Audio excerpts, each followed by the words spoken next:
Ok, chicos, entonces ahora sí vamos a empezar. Vamos a ver la semana 2 de dermatología. Vamos a ver los temas 6 y 7, nada más. Ok, en estos temas vamos a ver lo que son las enfermedades reactivas y las enfermedades inflamatorias. Básicamente, las enfermedades reactivas, pues tenemos una bastante conocida que es la urticaria. Luego tenemos al eritema multiforme, que es bastante fácil de identificar. Al infiltrado linfocitario de Jessner, que en realidad no es muy preguntado, pero es importante que lo conozcan. Y también a al pseudolinfoma. Por último tenemos a las enfermedades inflamatorias, y acá son las típicas, la dermatitis seborreica y la dermatitis atópica. ¿Ok? En cuanto a, a las enfermedades reactivas, como les mencioné, lo primero que vamos a tener van a ser la urticaria. Esta va a ser como que la más característica o la más conocida. Básicamente la urticaria va a ser una reacción cutánea que va a ser medida por los mastocitos, y eso tienen que acordárselo, mastocitos. ¿Y cuál va a ser su característica? Es que se van a caracterizar por una aparición abrupta, es decir, de la nada, espontáneamente. Van a aparecer abones, que es lo que la forma correcta de decirle a las ronchas, van a ser abones de forma transitoria. ¿Por qué transitoria? Porque solamente van a durar menos de 24 horas en la mayoría de veces. Pueden acompañarse o no de un angioedema. Podemos clasificar a la urticaria en aguda o puede ser crónica. Cuando nosotros hablamos de la aguda son menos de 6 semanas, ¿ya? Y normalmente es una de las urgencias dermatológicas más frecuentes, o sea, por la que la gente va a las emergencias porque le sale en todo el cuerpo, así como vemos en la imagen, y la gente se asusta, ¿verdad? Entonces, ¿cuál es su etiología de la urticaria aguda? En realidad, no se conoce nada específicamente, por eso la respuesta en el examen pregunta ¿cuál es su etiología? Es más frecuente inespecífica, puede ser idiopática. También se menciona que en algunos niños puede deberse a alguna infección viral, por ejemplo, un adenovirus puede generarte o desencadenar una urticaria. En el caso de los adultos, si han tomado algún medicamento o están en un proceso alérgico, incluso por el mismo estrés, pueden desencadenar esta urticaria. En cuanto a la fisiopatología, en realidad lo que nosotros vamos a ver en esta enfermedad es que se van a activar los mastocitos, como les mencionaba, y estos mastocitos van a encargarse de liberar lo que es la histamina. La histamina, vamos a colocarlo acá, vamos a ponerlo acá como un proceso. Tenemos a los mastocitos. Estos liberan histamina. ¿Y cuál es la acción de la histamina? La vasodilatación. Eso no se pueden olvidar. Vasodilatación. Perfecto. Entonces, cuando hay vasodilatación, ¿qué pasa en los vasitos? Aumenta lo que es la permeabilidad capilar. Y esto es lo que genera finalmente el abono. Entonces, eso es su fisiopatología, chicos. En cuanto a la clínica, como les digo, lo más común es ver un paciente que tiene abones menos de 24 horas, van a ser muy pruriginosos, van a picar bastante. Puede acompañarse de un angioedema. ¿Qué cosa es el angioedema? Básicamente vendría a ser lo que es la inflamación a nivel de los labios, inflamación de los párpados, así como una típica imagen de alguien que está sufriendo una reacción alérgica, como que se le hincha toda la cara, la lengua incluso, por eso es muy importante o muy peligroso porque puede ser tan grave que puede evolucionar a una anafilaxia. Y ahí vamos a ver un paciente quizá como la imagen, ¿no? Que puede tener incluso broncoespasmos, se le pueden cerrar las vías aéreas, puede tener desarrollo de un trastorno del sensorio o incluso bajarse la presión, ¿no? Ya, pero esos son casos mucho más graves. También menciona en su clase una variante que es la variante de la urticaria multiforme anular. En esta de acá lo más característico es que vamos a ver abones en forma anular y también tiene forma policíclica, sobre todo en el área del abdomen. Esta variante es más conocida en lo que son, o bueno, es más común en los niños, ¿ya? Mayormente en niños. pueden dejar manchas hiperpigmentadas como a modo secuelas, ¿no? Y en este caso, en general, para la urticaria, como para esta variante, el tratamiento es uno, eliminar el desencadenante en caso uno pueda identificar, ¿no? Quizás ha sido porque has comido algo, por alguna infección, por algún medicamento, eliminarlo y así dejar que tu cuerpo mismo disminuya esta respuesta inmunológica. Pero también se pueden utilizar lo que es el tratamiento de primera línea, que vendrían a ser los antihistamínicos. Eso es lo primero. Tu clorfenamina, loratadina, todos son antihistamínicos. En caso de que el prurito sea muy severo, pica demasiado, podríamos usar humectantes como para refrescar la piel, como por ejemplo humectantes de mentol. Y ya en casos de que el paciente se evolucione a lo que es anafilaxia, podríamos administrar lo que es la adrenalina intramuscular. Luego, cuando hablamos de la urticaria, pero de tipo crónica, esta ya son más de 6 semanas y en realidad no es tan común en niños, se puede ver más en adultos y sobre todo en lo que son mujeres. Aquí ya no es tanto lo que son los mastocitos los que activan esta reacción, o bueno, los que activaron sí fueron los mastocitos, pero para que esta reacción perpetúe o se vuelva crónica, lo que se va a activar es la vía del complemento. Ya, ese es el encargado de que pueda perpetuarse esta reacción inflamatoria y podemos clasificarla en espontánea o inducible. Las que son de tipo espontánea también son más frecuentes en mujeres adultas, más que nada. La etiología es básicamente por autoanticuerpos, IgG, que van a atacar a los receptores IgG, IgE funcionales. ¿Ya? Entonces sería anticuerpos IgG contra los IgE. Aquí los abones no van a durar menos de 24 horas y no pueden durar incluso hasta 72 horas. ¿Ok?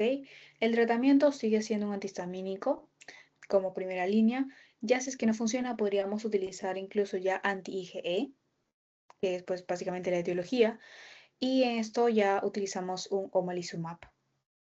O en caso ya la reacción sea muy fuerte o no pare con nada, ya podríamos utilizar un inmunosupresor para poder bajar nuestro sistema inmune, que es el que está encargándose acá de activar nuestra vía de complemento, y para esto podríamos utilizar una ciclosporina.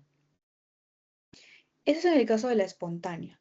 Pero cuando tenemos a la urticaria de tipo inducible, básicamente estas son que pueden ser urticarias físicas o no físicas. Las más comunes y en verdad las que más le van a preguntar, creo yo, son las no físicas. Lo que he visto más en los exámenes son las no físicas. De las físicas, que te pregunten que la más frecuente es la dermográfica. Dermográfica, más frecuente en femenino, vemos el dermografismo, que es que cuando uno, pues, no sé si han visto, cuando te rascas mucho y se empieza como a hinchar la piel y así se pone roja en forma del rascado. Ya, igual, ese es el dermografismo que puedes como escribir en la piel y se queda marcado. También tenemos tipo inducción por frío, por calor, por presión, solar, vibratoria. Podrían acordarse los nombres nada más, pero de ahí no es muy importante que se sepan todo lo demás. En cuanto a las no físicas, tenemos a dos muy importantes, que son la colinérgica y las acuagénicas. La colinérgica, vamos a ver muchos abones bastante chiquititos. Entonces, lo característico es muchos pequeños. Vamos a hacer así, como si fueran puntitos, un poquito más grandes. Así es la de tipo colinérgica. ¿Ok? Entonces, poquitas, bueno, perdón, varias, pero chiquititas. Son urticarias chiquititas. Normalmente se asocian con qué? Con el aumento de temperatura, básicamente. ¿Y cuándo es que nuestro cuerpo aumenta su temperatura? Cuando estamos haciendo ejercicio, cuando nos bañamos con agua muy caliente, cuando estamos estresados. Todo eso va a aumentar nuestra temperatura y va a poder desencadenar una urticaria colinérgica. Es más frecuente por eso en lo que son adultos o adultos jóvenes. Y su tratamiento podría ser incluso preventivo. Por ejemplo, si yo sé que voy al gimnasio, voy a hacer mi deporte, me tomo mi antihistamínico antes y Santo Remedio tranquilamente poder hacer mi deporte. También podríamos utilizar un colinérgico como la escopolamina o el propanolol, porque también tienen efectos colinérgicos bloqueadores, ¿no? Pero eso ya son en casos severos. Esto es, ay, me olvidé que está. Casos severos. Y la acuagénica, como su nombre lo dice, acuagénica de agua, en realidad es bastante rara y van a ser, tras nosotros exponernos al agua, vamos a tener ciertos aguanes pequeñitos, ¿ya? Normalmente van a respetar palmas y plantas. O sea, en esta zona de acá, ni en la planta de los pies, no vamos a tener. Y normalmente desaparece más o menos una media o una hora después de que hayamos estado expuestos al agua. Así que si en un caso clínico les preguntan o les comentan, ¿no?, que el paciente está expuesto a agua, que no sé qué, y le han salido abones pequeños tras ese contacto, ya ustedes saben que es una urticaria acuagénica, ¿no? Más o menos así vienen los casos clínicos. Ya, enfermedades reactivas. Continuando con esto, vamos a ver al eritema multiforme. Y ese es uno que me gusta porque es bastante fácil de identificar. El eritema multiforme es una reacción de hipersensibilidad de tipo 4. Eso no se olviden porque se lo pregunto. ¿Cuál es su etiología? Básicamente puede ser etiología infecciosa, que es la más común, o por fármacos, que es la menos frecuente. En cuanto a las etiologías infecciosas, a la cabeza tenemos al herpes, herpes tipo 1 y herpes tipo 2. Esas son las causas más comunes. Más. Luego también tenemos el Mycoplasma pneumoniae, que es más frecuente en lo que son los niños.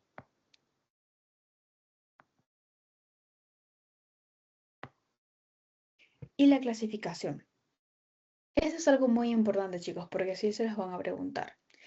Nosotros podemos clasificar al eritema multiforme en un EM menor, EM eritema multiforme, M mayor o EM recurrente. Para que yo diga que es un eritema multiforme menor, voy a ver que vamos a tener estas lesiones que ven en la imagen en alguna zona de la piel, más una o ninguna mucosa. Y eso se lo van a poner en su examen. Va a decir, por ejemplo, tiene una lesión, y le van a describir la lesión del eritema en la zona del brazo, en la zona del antebrazo. Una lesión, y ninguna lesión en mucosa oral o en mucosas. Ustedes dicen, entonces es una de tipo menor. Pero si yo digo, paciente tiene una lesión con anillo central, eritematoso, zona pálida con algo eritematoso en la zona de, yo qué sé, la pierna derecha. Y también presenta una lesión en mucosa oral y otra en mucosa nasal. Entonces es una de tipo mayor. Y eso se lo aprenden con esto nada más, chicos. Una, ninguna mucosa es menor y más de dos mucosas, dos o más mucosas, ya es de tipo mayor. Esto de acá, ténganle mucho ojo porque, ay, porque hay literaturas que mencionan que solamente cuando no afecta ninguna mucosa es de tipo menor, pero hay otras que mencionan que cuando afecta una, igual sigue siendo menor. Entonces chequee muy bien eso en su clase del doctor, cómo es que se lo menciona a él y bueno, a él créanle. Yo les menciono lo que salen en las dos literaturas como que por si acaso. ¿Y cuándo es que es recurrente? Y eso también se lo van a preguntar. ¿En qué caso consideras un eritema multiforme recurrente? Cuando son más de 6 episodios en un solo año. ¿Ok? Entonces, vamos a ver cuál es la clínica. Y la clínica es muy fácil. Creo que solamente al ver ustedes pueden diferenciar o diagnosticar esta lesión. Nosotros vamos a ver una lesión en diana o una lesión en tiro al blanco. Así se le llama. En diana o en tiro al blanco. Y así le van a poner en su examen. Vamos a ver una pápula que va a tener un centro, como se dan cuenta, así, más grandecito. Un centro pálido, que vemos como puntito, ya no se ve, pero ahí se ve, un centro pálido y alrededor va a tener un anillo interno y finalmente va a tener un halo periférico. A esto le llaman halo, ¿ok? Entonces, esta es la descripción, eso tiene que memorizarse. ¿Y dónde es que lo vamos a encontrar más? Mayormente me va a afectar miembros superiores y miembros inferiores. No es tanto que me aparezca en la cara, abdomen, tórax, no, más en extremidades. Cuando tenemos unas formas severas, vamos a poder ver que estas lesiones se pueden erosionar o pueden generar costras, incluso costras hemorrágicas, en caso de que haya afectaciones mucosas. Normalmente cuando ya se afecta mucosa, tienden a formarse en formas más severas. En cuanto al diagnóstico, la mayoría es clínico. En caso de que haya alguna duda diagnóstica, podría considerarse hacer una biopsia, pero en realidad no es de primera opción hacer una biopsia. Y en cuanto al tratamiento, pues si su principal causante es el herpes, entonces su tratamiento principal va a ser el aciclovir. En caso que nosotros estemos infectados por el Mycoplasma pneumoniae y ya esta es una causa bacteriana, no le vamos a dar un antiviral, ¿verdad? Como el aciclovir, sino acá le vamos a dar un antibiótico. ¿Como cuál? Como la acitromicina. Y ya en caso sea de tipo recurrente, igual le doy el aciclovir, pero ya 400 miligramos cada 12 horas, o un valaciclovir, 500 miligramos cada 12 horas por 6 meses. Ya el tratamiento se vuelve mucho más prolongado. Otra cosa que me gusta recalcar es que, como para diferenciar de otras enfermedades que más adelante vamos a ver, es el signo de Nikolsky. Básicamente, acá está chiquito. En el caso del eritema multiforme, ojo, porque chicos le van a poner como que Nikolsky positivo. Falso. Eritema multiforme es Nikolsky negativo. ¿Ok? Básicamente consiste en que las capas superiores de la piel se van a desprender. Como vemos en la imagen, están pasando como su dedo, como raspando. Bueno, ni siquiera rascando, solo frotando sobre la piel. Y para que sea positivo es que las capas superiores, por ejemplo, el estrato córneo, que es la capa más superficial, se va a desprender de las capas más inferiores, se va a como pelar. Entonces, eso sería un Nikolsky positivo. En cambio, en el eritema multiforme no se da eso, es un Nikolsky negativo. Pasamos al infiltrado linfocitario de Jessner. Como les digo, esta no es muy preguntada en realidad. Creo que he visto una pregunta como en cada 5 exámenes. En realidad no se ve mucho. Pero es un tipo de lesión que va a ser mayormente inflamatoria, va a ser benigna y puede ser recurrente, pero en zonas fotoexpuestas sobre todo. Por eso en la imagen, por ejemplo, vemos a un paciente que está en esta zona de acá, justo en la zona cuando uno se va a la playa y se quema todo, esa zona acá se pone rojo, ya, igual. Entonces, zonas fotoexpuestas. Lo, lo característico o la etiología principal de esto es que va a haber un desorden inmunológico y vamos a tener infiltrado del linfocito CD8. Y si es que pregunta, esto es lo más probable que les puede venir. ¿De qué contiene? Uy, por todo. Ya, acá. ¿Qué contiene el infiltrado de Jessner? Y su mismo nombre lo dice, infiltrado linfocitario de Jessner. Entonces, ¿qué contiene? Linfocitos. Sobre todo del estirpe TCD8. Para que nosotros lo describamos y lo veamos en el examen, va a ser como una placa eritematosa, no descamativa, no tiene escamas, no parece como tipo pelado, es no descamativa. Y sobre todo la palabra clave de aquí es áreas fotoexpuestas. No tiene mucho picazón, no tiene mucho prurito y normalmente cuando esta enfermedad o cuando esta lesión se resuelve, no me va a dejar cicatriz. En cuanto al diagnóstico, mayormente cuando se le hace biopsia, se va a encontrar un infiltrado linfocítico dérmico que puede llegar a ser superficial o incluso hasta profundo, ¿ya? Pero sí se le puede hacer biopsia en esta patología. También es muy importante, como se parece, creo que algunos ya pues se habrán dado cuenta, vamos a tener esta zona, ¿verdad? Entonces, ¿qué enfermedad, qué patología tiene características esta de las alas de mariposa, ¿no? Esta zona rojita. Pues el lupus. Entonces, por eso es muy importante poder descartar que el paciente no tenga lupus y poder pensar en esta enfermedad inflamatoria, ¿no? Por eso, para poder descartar lupus, vamos a pedirle al paciente un ANA y un BCG. Finalmente, el tratamiento es básicamente con corticoides tópicos, porque es un desorden inmunológico, como el tacrolimus, por ejemplo, también. Y en caso de que el paciente tenga fotosensibilidad, lo mejor sería utilizar una hidrocloroquina. Y finalmente, ya para terminar con las enfermedades reactivas, nos vamos con el pseudolinfoma. El pseudolinfoma va a ser una dermatitis linfoproliferativa reactiva. Es más frecuente que lo veamos en las mujeres, pero sobre todo en los hombres vamos a ver más la de tipo nodular, ¿ya? O sea, salen nódulos en la cara del paciente.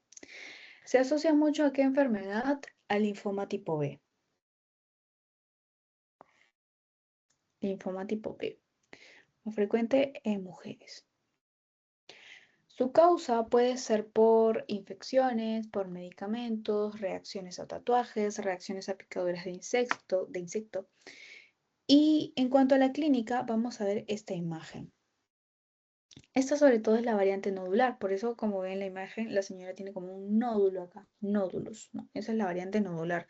Pero en realidad lo que vamos a ver van a ser placas o pápulas eritematosas, van a estar rojitas, un poquito hinchadas, van a ser duras, como los nódulos, ¿no? Duras, no como los granitos que son apretables, sino duros.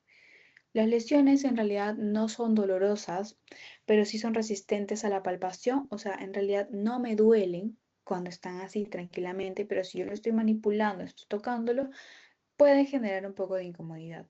Mayormente se pueden distribuir en lo que son tronco completo, rostro o miembros superiores.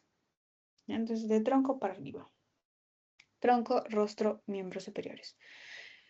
En el caso de la variante nodular, su única diferenciación es que pues, es un poco más profunda, porque no se olviden en las lesiones que vimos, lesiones primarias, lesiones secundarias, hablamos del nódulo.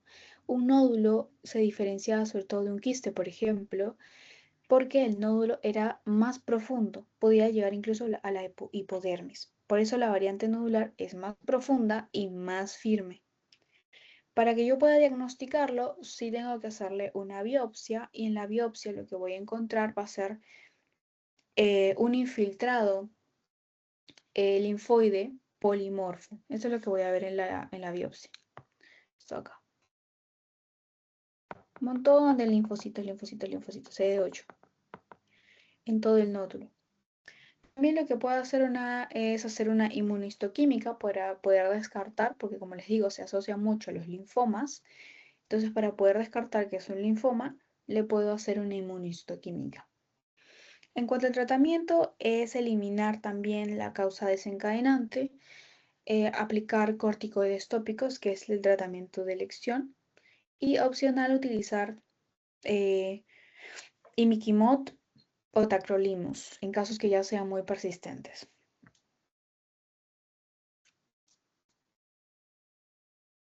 Ya. Enfermedad inflamatoria. Ahora sí, vamos con las comunes y las más conocidas.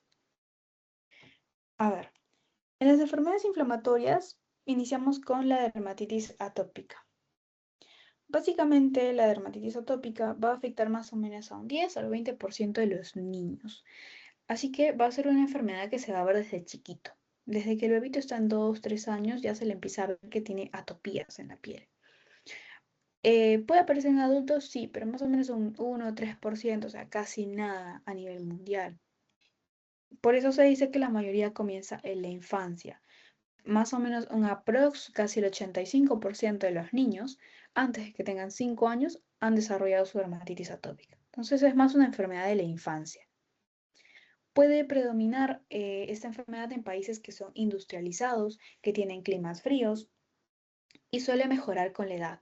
Es decir, inicia en la infancia, van pasando los años y el bebito empieza a mejorar su piel, mejora su barrera cutánea y ya no tiene tantos episodios.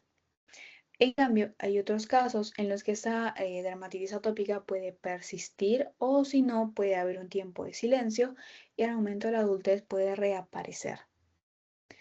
También es importante recalcar que al ser una atopía, como el asma, como la rinitis, tiene mucha asociación familiar, o sea, más del 70% tiene antecedentes familiares de atopía. Es decir, que la mamá tiene asma, el papá tiene rinitis alérgica o incluso también los papás tienen dermatitis atópica, ¿no? Entonces, más del 70% vamos a ver un antecedente que los papás tienen algo. Y por eso el niñito salió así.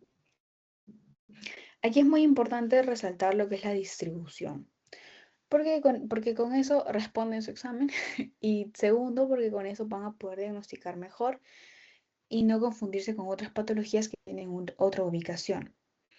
Por ejemplo, en los lactantes, más o menos de 2 meses a 2 años, lo que vamos a ver es que va a afectar mayormente, o bueno, el dato clásico que les van a poner es este de acá. Paciente que en cara tiene una lesión que respeta triángulo nasolabial, dermatitis atópica no hay más, hasta que se demuestre lo contrario. Ese es su signo clásico.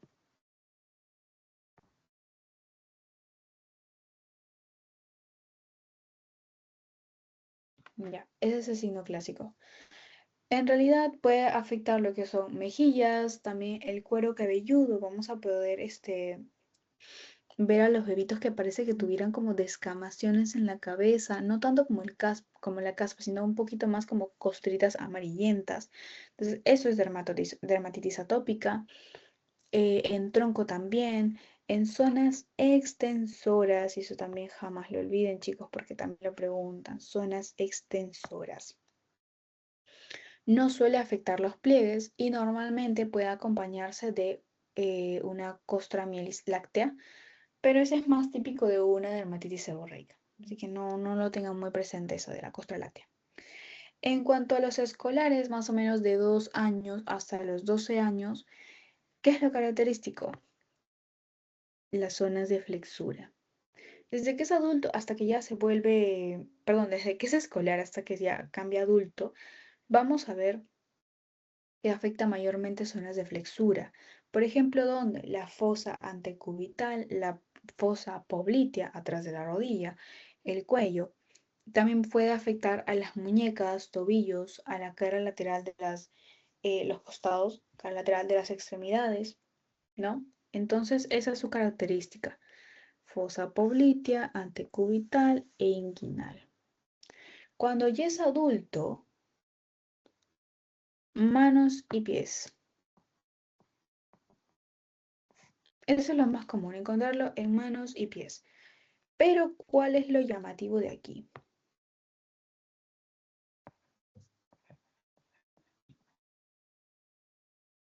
Vamos a encontrar zonas liquenificadas. Ya hemos visto en las lesiones primarias y secundarias cómo es una liquenificación y por qué se da. Igual que acá, como les digo, la dermatitis atópica, bueno, hasta ahora no les he dicho, pero la dermatitis atópica pica, tiene bastante prurito. Entonces, por el prurito excesivo, esto genera rascado crónico. Y rascado crónico me da liquenificación. Entonces, un círculo vicioso. En cambio, en los lactantes también les pica, obviamente. Sin embargo, un lactante no tiene pues, la capacidad de poder estar rascándose, ¿no? Como por él mismo. Entonces, por eso es que ellos no tienen esta consecuencia de la liquenificación. ¿Ya? Pero eso también es característico. Zonas liquenificadas. Ahí vemos, por ejemplo, en un adulto, en un niño, otro ejemplo, cómo respeta el triángulo nasolabial. ¿Ven? En cuanto a la clínica, básicamente, como les mencionaba, tiene un prurito bastante intenso, que es un signo cardinal, o sea, prurito muy intenso, puede empezar en una dermatitis atópica. Sus lesiones, que son lesiones eczematosas, van a evolucionar también. Pueden ser agudas, subagudas o crónicas, y acá es lo que les mencionaba. Cuando es aguda, o cuando recién aparece, cuando eres pues bebito y recién te está apareciendo, lo común es encontrar costras mielicéricas, que son húmedas. Eso es lo que les comentaba. Ahora que estoy rotando por pediatría, hay bebitos en los que les han detectado dermatitis atópica, dermatitis seborreica y tienen como costritas, son como descamaciones, pero no tanto como caspas, son más grandes, como que se le cuartea el cuero cabelludo. Y son húmedas, no se olviden, costras mielicéricas húmedas de dermatitis atópica. En las subagudas ya son menos secretantes, son costras más secas, costras descamativas. Y cuando ya es crónica, vamos a ver, como les mencioné, placa liquenificada por estar rascándose tanto. Incluso también podemos ver escoriaciones de tanto rascado que hay. El curso puede ser crónico, como le digo, desde la infancia hasta la adultez, o puede ser recidivante, que deja un tiempo y luego vuelve. El prurito es tanto que puede incluso alterar el sueño y el paciente puede coexistir con asma, con rinitis, con conjuntivitis, con algunas enfermedades atópicas. En cuanto al diagnóstico, es básicamente clínico también y puede ser importante descartar algunas otras dermatosis, pero usando solamente la historia clínica y también dependiendo de la distribución. Como les digo, ustedes ven esto de Respeta surco nasolabial, tienen que pensar en dermatitis atópica. No es necesario en realidad hacer pruebas alergológicas, como han visto que se hace en el brazo, no son obligatorias, no es necesario. Ya sean casos que sean severos, no casos extremos, podría indicarse, pero en realidad no. También hay otra cosa que tenemos que son los estigmas atópicos. ¿Qué son los estigmas atópicos? Pues básicamente son las manifestaciones cutáneas que pueden ser menores o indirectas que me pueden ayudar a diagnosticar a este paciente y me refuerzan el hecho de que sea atópico. Es como que yo veo este estigma atópico y digo, ya, mi paciente sí tira para la atopía. Entonces, tenemos que pensar mucho en la dermatitis atópica. Recuerden, estos estigmas no son patognomónicos, no es que yo veo una de estas de aquí, estos de aquí no. No es que yo veo uno de estos de aquí y yo digo, sí, sí, dermatitis atópica. No, solamente son manifestaciones que me ayudan al diagnóstico, me refuerzan mi terreno de atopía, pero no son patognomónicos. ¿Y de quiénes hablamos? De la cerosis, por ejemplo, que es la piel seca, la pitiriasis alba, el signo de Denier-Morgan, que es el pliegue infraorbitario, que vamos a ver a los niñitos, con doble pliegue, como un pliegue negro más o menos se le ve. El dermografismo blanco, queratosis pilar, ojeras marcadas. Entonces, todos estos estigmas atópicos muestran que el paciente tiene una hiperreactividad cutánea. ¿Ya? Entonces por eso es que me puede decir como que, ay, este niño tira para la atopía, ¿no? Ya. En cuanto a su fisiopatología, lo importante es que recuerden que es una enfermedad inflamatoria crónica de la piel. Recuerden que no es contagiosa y normalmente tiene una base muy importante genética, ¿no? Como les digo, tiene bastante influencia de la familia. Lo que vamos a ver y lo que más me interesa que se vayan sabiendo de aquí es que va a haber una alteración de la barrera cutánea. O sea, la barrera que protege la piel va a estar alterada. ¿Por qué? Porque va a haber una mutación del gen de la filagrina. Esta filagrina se encuentra ¿dónde? En el estrato córneo. ¿Y esta cuál es? La capa más superficial de la piel. Entonces, esta mutación en este gen lo que va a generar es que se pierda hidratación. Es como si mi barrera, que es la encargada de que se mantenga húmeda mi piel, no entre nada, o sea, ni salga ni entra. Es como si se debilitara y empezara a tener grietas. Entonces, por estas grietas van a salir el agua, o sea, se va a deshidratar mi piel y también como pueden salir, también pueden entrar cosas como por ejemplo patógenos, alergenos, irritantes, el polvo, los ácaros. Entonces, al momento de que estos ingresan van a activar de forma exagerada una inmunidad, que es la inmunidad TH2. Ay, pensé que estaba con esto. Ya. TH2. Entonces, no se confundan, chicos.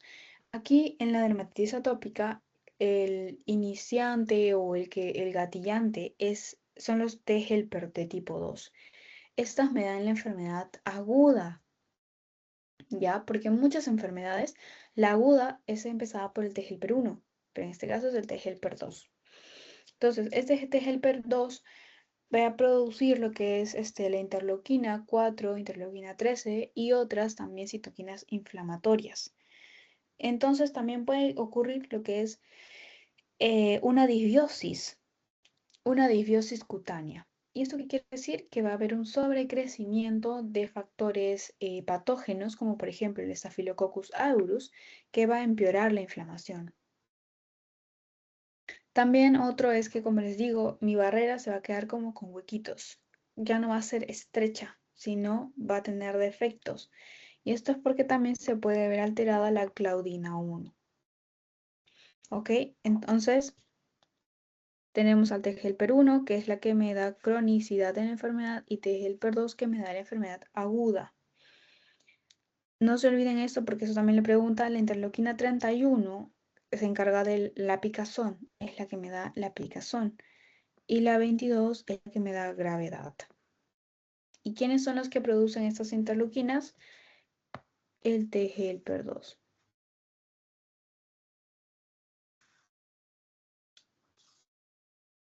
Acá es otra imagen donde pueden ver todo lo que pasa. Acá está la barrera. La barrera está como que media chiquita porque está con defectos.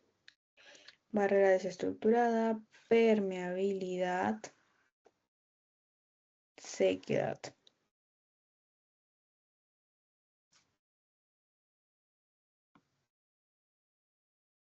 Ya.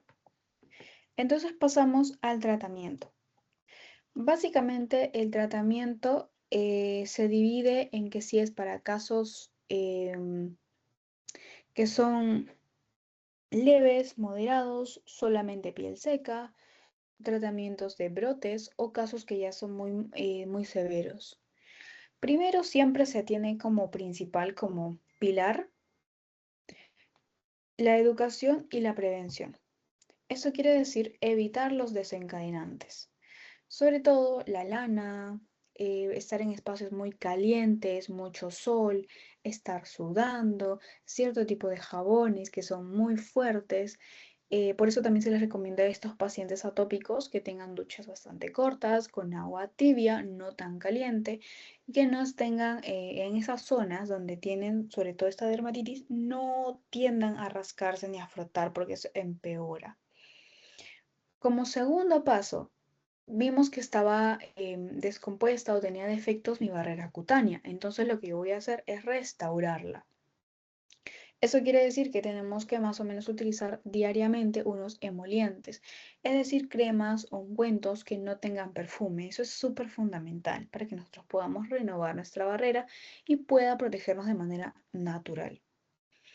En el caso que haya un tratamiento, o sea, en el caso del tratamiento para los brotes, podríamos utilizar los corticoides tópicos. Son la primera línea. Vamos a echarnos en estas zonas, por ejemplo, las zonas más afectadas. Podemos utilizar un hidrocortisona, betametasona, mometasona, dependiendo de dónde se localizan y dependiendo de la edad del paciente, ya que hay ciertos corticoides que pueden ser muy fuertes cuando todavía el niñito es muy bebito, ¿no? También se podrían usar lo que son los inhibidores de la calcineurina, que son tópicos, como el tacrolimus, que es el más usado. Eso es más, el tacrolimus es más recetado en zonas que son más sensibles, por ejemplo, en las caras, en la cara, en la cara, claro, en zonas como la cara, que es bastante sensible. Ya cuando son zonas del cuerpo, pues podría usarse más corticoides.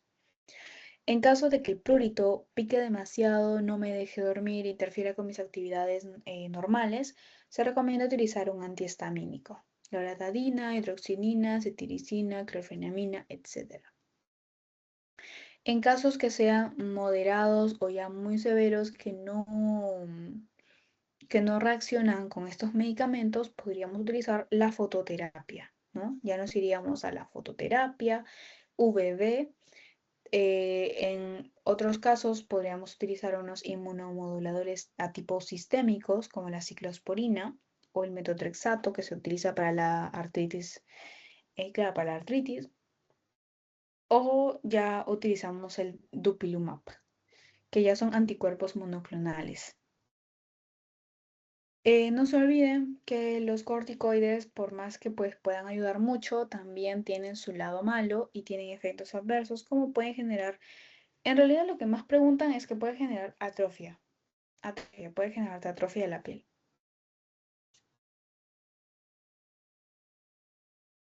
Ya. Y ya para acabar, vamos con la dermatitis seborreica. Básicamente, esta es una dermatosis inflamatoria de tipo crónica que puede ser también recidivante, puede ser frecuente y se caracteriza ¿por qué? Porque vamos a tener también un eritema, pero a diferencia de la atópica, aquí vamos a ver si bastante descamación. Y sobre todo, lo más importante es que va a afectar áreas que sean ricas en glándulas sebáceas, o sea, donde produzcamos sebo. Es muy diferente con la atopía, ¿verdad? O sea, por aquí no, esta zona de la mejilla no es que normalmente sea grasa o produzca sebo. Donde nosotros más generamos grasa, donde más nos brilla la cara, en esta parte de la nariz, ¿verdad? Entonces, esa va a ser la zona, o en el cuero cabelludo, siempre se llena de grasa. Entonces, esas van a ser las zonas donde mayormente nosotros vamos a ver que la dermatitis seborreica va ahí a ponerse. En general es bastante frecuente en la población misma, generalmente de 3 a 5%. Sin embargo, tiene picos de presentación. Por ejemplo, me puede dar un pico cuando uno es lactante. ¿Qué es lo común que voy a ver? La costra láctea. Costra láctea. Otro pico de incidencia es cuando eres adulto joven, más o menos 18 o 40 años, ahí también. Y ya te deja hasta el adulto mayor, especialmente cuando los pacientes tienen alguna enfermedad concomitante como VIH o alguna enfermedad neurológica como el Parkinson. También es muy común que tengan dermatitis seborreica. No se olviden, es más común en realidad en los hombres, masculino, y es más intensa en los climas que son fríos o climas un poco más secos. Y acá, igual que la dermatitis atópica, esa también tiene su distribución. Entonces, se va a distribuir en áreas sebosas, áreas...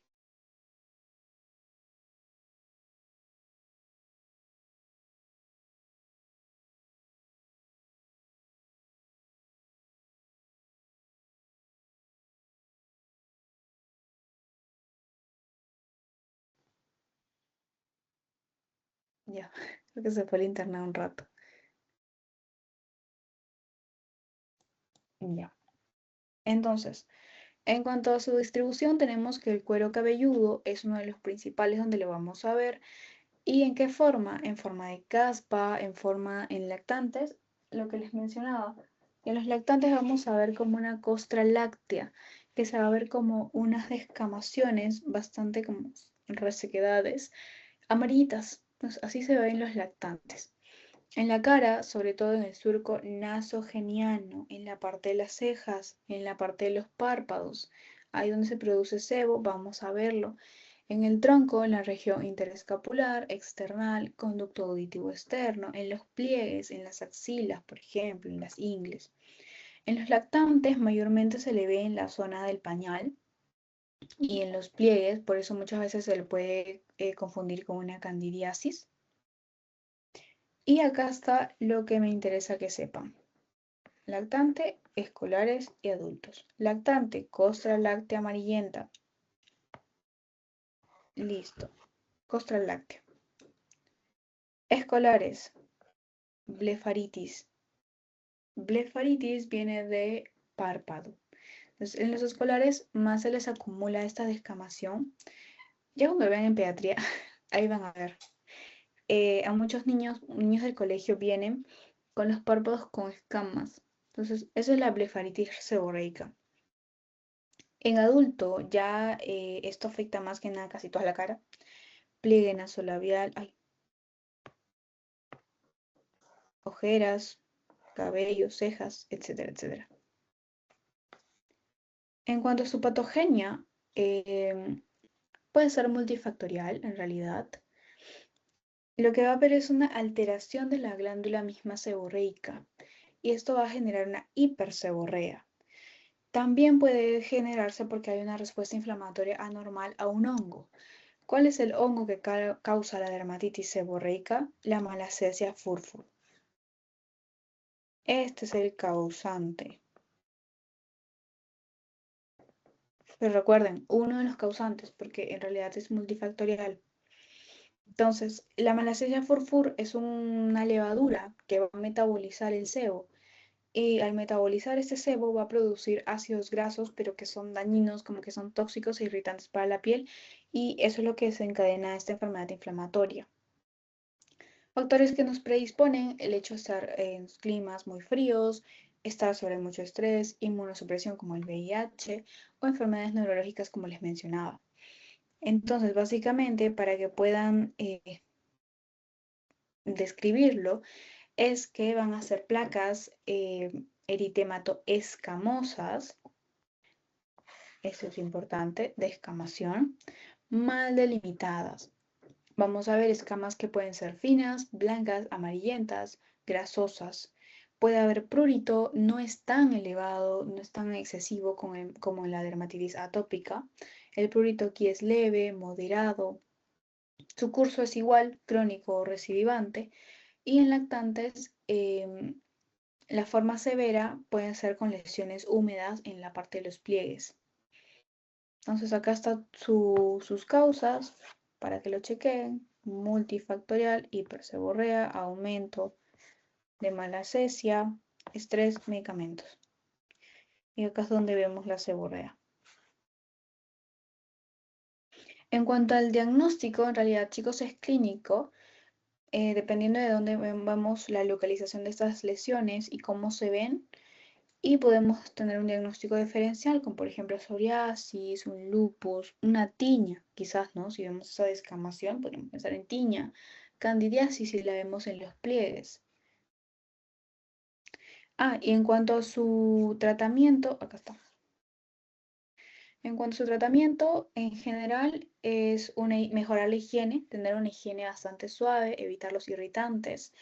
En cuanto a los tópicos, utilizamos los antifúngicos como el ketoconazol en crema o en champú, acá, palevito.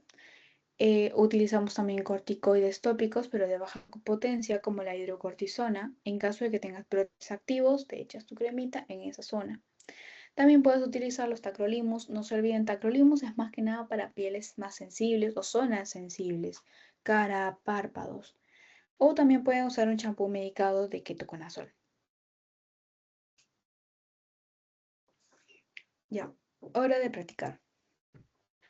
Paciente varón de 30 años que tiene lesiones en diana,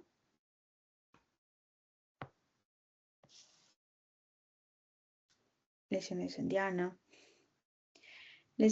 con ampollas en palmas y plantas. Esto de acá es piel sin compromiso de mucosa, no mucosa.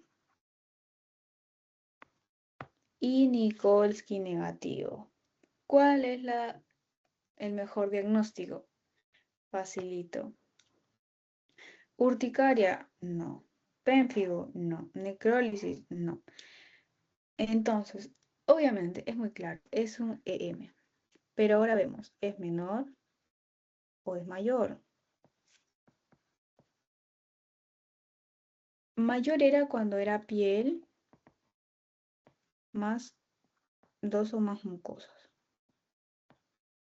Y menor era cuando piel más cero o una mucosa.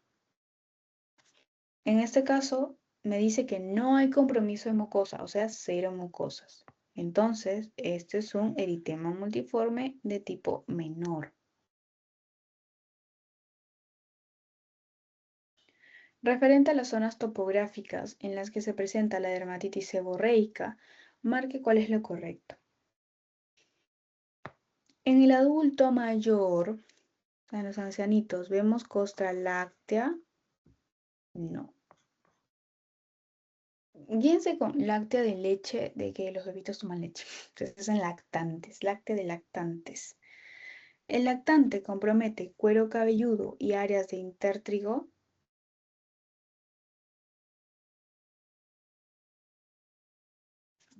Sí. En el adulto afecta mayormente párpados, blefaritis. En el adulto, falso. ¿En quién vemos blefaritis? En los niños del colegio, escolares. En el lactante afecta plantas y palmas. No. Es más, estas zonas no se afectan.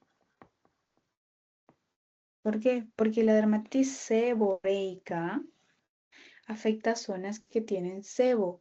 Las palmas de las plantas, palmas y plantas no son zonas seborreicas.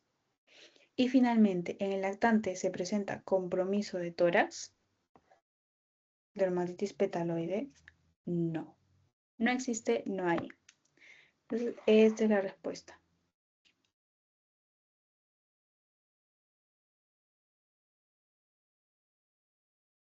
Ya. Referente a la dermatitis atópica, marque la respuesta correcta. La interleuquina 21 es la principal causante del prurito. No. Es la interleuquina, digo para que piensen, 31. Interleuquina 31. Ya. En la dermatitis atópica, eh, eso no les voy a decir. La siguiente. 90% de los pacientes están colonizados por el Demodex folliculorum. Nada. El Demodex folliculorum mayormente se asocia a la rosácea, ya no a la dermatitis atópica. En cuanto a la dermatitis atópica, vamos a ver afectación del Staphylococcus aureus. ¿Se acuerdan que era por daño en la membrana, en la barrera cutánea o porque hay una disbiosis que se aumenta mucho el Staphylococcus aureus? La D. Hay disminución a nivel de los péptidos antimicrobianos. La disminución a nivel de los péptidos antimicrobianos mantiene la integridad de la barrera cutánea. Falso. Mis péptidos antimicrobianos son los que me integran mi barrera cutánea. Como es antimicrobianos, son los que me ayudan a pelear contra este Staphylococcus aureus epidermitis. En cambio, si es que se disminuye, no va a mantener íntegra mi barrera cutánea. Y por último, hay un defecto de las uniones estrechas tipo desmocolina. Falso. El defecto de las uniones estrechas se debe a un fallo en la claudina 1. Entonces, ¿cuál es la respuesta? Hay una alteración del componente estructural de la capa córnea, ¿verdad? Sí, porque mi barrera cutánea, sobre todo la capa más superficial, la córnea es la que se iba a ver dañada. Y finalmente, referente a la clínica de dermatitis atópica, ¿cuál es lo correcto?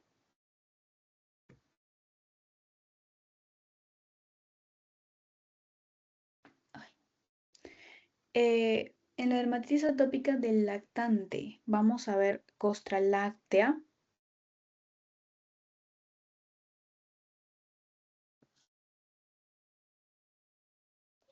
¿La costra láctea de quién era? De la dermatitis seborreica.